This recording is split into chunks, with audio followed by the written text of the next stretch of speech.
మహిళల ఆర్థిక స్వావలంబనే రాష్ట్ర ప్రభుత్వం యొక్క ధ్యేయమని ప్రభుత్వ విప్ సెంట్రల్ శాసనసభ్యులు బొండ ఉమామహేశ్వరరావు అన్నారు. మహిళల ఆర్థిక అభివృద్ధికి రాష్ట్ర ప్రభుత్వం తోడ్పాటును అందజేస్తుందని అన్నారు. ప్రజాశక్తి నగర్లోని నగరపాలక సంస్థ కళ్యాణ మండపంలో 62, 63, 64 డివిజన్లకు చెందిన మహిళలకు కుట్టు శిక్షణ కేంద్రాలను బొండ ఉమా ప్రారంభించారు.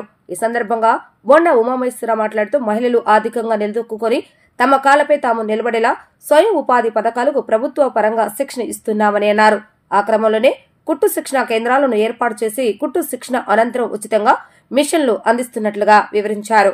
ఎన్నికలకు ముందు చెప్పిన విధంగా అన్ని హామీలను రాష్ట్ర ప్రభుత్వం అమలు చేస్తుందని, పింఛను సొమ్ము 4,000కు పెంచామని, అన్నా క్యాంటీన్లు ప్రారంభించామని వివరించారు. త్వరలోనే మహిళలకు ఉచిత బస్సు పథకాన్ని ప్రారంభిస్తున్నామని, చదువుకునే పిల్లలకు ప్రతి విద్యార్థికి 15,000 రూపాయలు అందజేస్తున్నట్లుగా చెప్పారు. పేదల సంక్షేమమే ధ్యేయంగా ప్రభుత్వం పనిచేస్తుందని వివరించారు. స్వయం ఉపాధి పథకాలను మహిళలు ఉపయోగించుకొని ఆర్థికంగా పుర అభివృద్ధి సాధించాలని ఆయన కోరారు. మహిళల ఆర్థిక పురోగతి కొరకు మహిళలకి వాళ్ళ కాళ్ళ మీద వాళ్ళు నిలబడి మరి సొంతగా ఎంతో కొంత సంపాదించుకునే విధంగా ప్రభుత్వం అనేక కార్యక్రమాలు తీసుకొస్తూ ఉంది. డ్వాక్రా పొదుపు సంఘాల ద్వారా వాళ్ళకి పొదుపు కార్యక్రమాలు తీసుకున్నాం. అలాగే కుట్టు మిషన్ శిక్షణా కేంద్రాలు పెట్టి ఎక్కడికక్కడ మహిళలకి కుట్టు మిషన్ శిక్షణ ఇప్పిస్తున్నాం. ఆ శిక్షణ పూర్తి చేసుకున్న మా అక్క చెల్లెళ్ళందరికీ కూడా వాళ్ళకి ఉచితంగా కుట్టు మిషన్లు ఇస్తున్నాం. అట్లాగే స్కిల్ డెవలప్మెంట్లో కంప్యూటర్ శిక్షణ ఇప్పిస్తూ ఉన్నాం.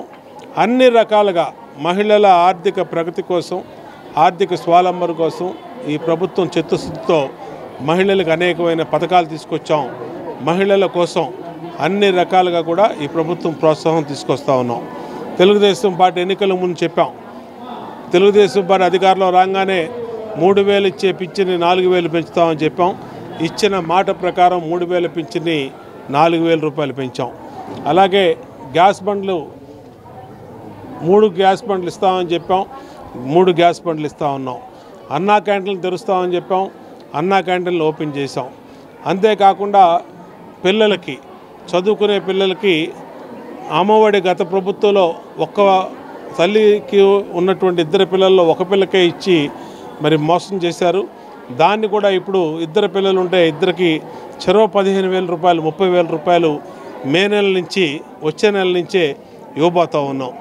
అలాగే తల్లికి వందనం పేరుతో ప్రతి అక్క చెల్లెమ్మకు కూడా 18,000 రూపాయలు డబ్బులు ఇవ్వబోతూ ఉన్నాం. అలాగే మహిళలకు ఉచితంగా బస్సు ప్రయాణం కూడా త్వరలోనే ఏర్పాటు చేయబోతూ ఉన్నాం. అంటే అనేక ఆర్థిక ఇబ్బందులు, సమస్యలు, ఇబ్బందులు ఉన్న ఈ రాష్ట్రంలో పేద, బడుగు, బలహీన వర్గాలు మహిళల కోసం ఈ ప్రభుత్వం వాళ్ళ అభివృద్ధి కోసం, వాళ్ళ ఆర్థిక అభివృద్ధి కోసం కట్టుబడి ఉంది. బీసీ కార్పొరేషన్ ద్వారా, ఎస్సీ కార్పొరేషన్, మైనార్టీ, కాపు, బ్రాహ్మణ కార్పొరేషన్ ద్వారా మళ్ళీ లోన్లు కూడా ఇవ్వడానికి ప్రభుత్వం ఆమోదం తెలిపింది. వాటిని కూడా మన బడ్జెట్లో నిధులు పెట్టారు.